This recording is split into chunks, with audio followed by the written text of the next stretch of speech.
అందరికీ నమస్కారం. మనం పశువులు అందరికీ ఉంటున్నాయి, కానీ పశువుల గెత్తం పాక దగ్గరే వేసేస్తున్నారు ప్రతి ఒక్కరు కూడా. దీనివల్ల మనకి ఖర్చు 3,000 4,000 ఖర్చు అయిపోతుంది. జాగ్రత్తగా అబ్జర్వ్ చేయండి చెప్పేది. అదే మనం ఏ చెరుకు తోటకైతే వేద్దాం అనుకుంటున్నామో ఆ తోట దగ్గరికి డైరెక్ట్గా ఏ రోజుకి ఆ రోజే, ఎక్కడైతే మన చెరుకు ఉండదో అక్కడికి వెళ్ళి పోగేసేసుకున్నట్టు అయితే అంతే, అక్కడి నుంచి మనం బొడ్లోకి వేసుకోవడానికి చాలా ఈజీగా ఉంటుంది అన్నమాట. ఈ చెరుకు కట్ చేయడం జరిగింది. మనం ఇక ఇక్కడ నుంచి చూసారు కదా, అలాగే వేసుకుంటూ వెళ్ళిపోతున్నాం ఏ రోజుకి ఆ రోజే.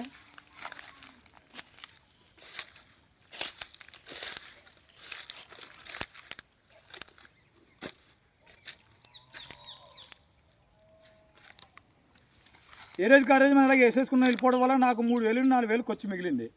అలాగే రైతు ప్రతి రూపాయి కూడా చాలా విలువైంది. కష్టపడితే తప్ప మనకు డబ్బులు రావు, మనకు ఎవరో ఎవరు. దయచేసి సులువు ఉంది, వ్యవసాయం చేసుకోవడం చాలా సులువు ఉంది. ఆ సులువు నేర్చుకున్నట్లయితే మనం చాలా ఈజీగా ముందు నడడానికి అవకాశాలు ఉంటాయి.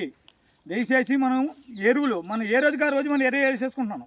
దీనివల్ల నాకు ఏ అభ్యం లేదు. ఇక డైరెక్ట్గా ఇక్కడ వేసేసుకున్నాను. ఈరోజు ఉదయం లేస్తాను. ఉదయం నేను కంపల్సరీగా ఉదయాన్నే 5 గంటలు లేస్తాను. ప్రతి ఒక్కరు అంటున్నారు మాకు టైం సరిపోవట్లేదు అని. ఒక రైతు అనవసరాన్ని ఖర్చులు పెట్టుకుంటే చాలా ఇబ్బందులు పడిపోతారు. సాయంత్రం పూట హెల్తీగా పడుకుంటే ఆరోగ్యం చాలా బాగుంటుంది. ఉదయం 5 గంటలు లెగిస్తే నాకు 6 గంటలకల్లా టైం సరిపోతుంది. నేను ఎరువులు తయారు చేసుకుంటున్నాను. నా ఎరువులు ఏ రోజు కారు బొడ్లు వేసుకున్నాను. నాకు 6:30 అయిపోతుంది. పాలటికల్ ఇంటికి వెళ్ళిపోతుంది. నాకు హ్యాపీ టైం సరిపోతుంది. రాత్రి తొందరగా పడుకోవడం మానేస్తున్నారు. ఉదయం లేట్ అయిపోతుంది. బళ్ళు వేసుకొని వస్తున్నారు. బెల్లికి పెట్రోల్ ఖర్చు ఎంతండి? లీటర్ 100 రూపాయలు పడుతుంది. మనం పాలు ఖరీదు ఎంతండి? 30 40 రూపాయలు పడుతుంది. అంటే దీనివల్ల మనం ఎంత వేస్ట్ అయిపోతుంది. లేట్ అయిపోతున్నామని ఆలోచిస్తున్నాం తప్ప డబ్బులు ఎలా సంపాదించి తెలియలేదు. ఉదయం 5 గంటలకు లేచి చక్కగా నడిచొచ్చి లేదంటే సైకిల్ మీద వచ్చి ఉంటే మనకు టైం సరిపోద్ది, మన డబ్బులు మిగిలితే.